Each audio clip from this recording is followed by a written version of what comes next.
Sosok AKP Dadang Iskandar, Kabak Ops Polres Solok Selatan pelaku tembak Kasatreskrim. Mengenal sosok AKP Dadang Iskandar Kabak Ops Polres Solok Selatan tembak AKP Ulil Rianto Ansyari, Kasatreskrim Polres Solok Selatan hingga tewas. Diketahui, aksi polisi tembak polisi ini terjadi di Mapolres Solok Selatan yang berlokasi di Jorong Bukit Malintang Barat, Nagari Lubuk Gadang, Kecamatan Sangir, sekitar pukul 00.43 WIB, Jumat, 22 November 2024. Lantas siapakah sosok Kabak Ops Polres Solok Selatan? Kabak Ops AKP Dadang Iskandar telah menjalani berbagai jabatan sebelum dipercaya sebagai Kabak Ops Polres Solok Selatan.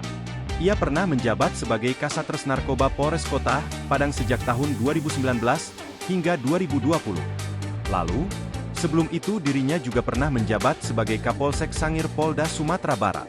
Sebelumnya, dari laporan polisi yang diterima tribunpadang.com, mulanya Ulil Rianto mendapat telepon dari Dadang Iskandar terkait penangkapan terhadap pelaku tambang galian C yang dilakukan timnya. Saat itu, pelaku yang diamankan sedang dalam perjalanan ke Mapolres dan sesampainya di ruang Reskrim Polres Solok Selatan, penyidik pun melakukan pemeriksaan. Saat pemeriksaan itu berlangsung, penyidik yang memeriksa pelaku mendengar bunyi tembakan dari luar ruangan dan saat itu melihat Kasatreskrim tergeletak dengan luka tembakan. Sementara itu, Kabak Ops yang diduga sebagai pelaku terlihat pergi meninggalkan Mapolres dengan mobil dinas Polri. Saat dibawa dan diperiksa di puskesmas setempat, Ulil Rianto terkena 2 tembakan di bagian kepala, yakni di bagian pelipis dan pipi kanan. Kabak Ops diduga menembak menggunakan senjata api pendek jenis pistol.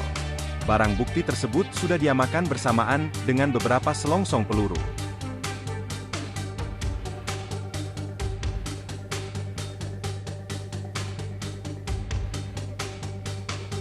Download Tribun X sekarang, menghadirkan lokal menjadi Indonesia.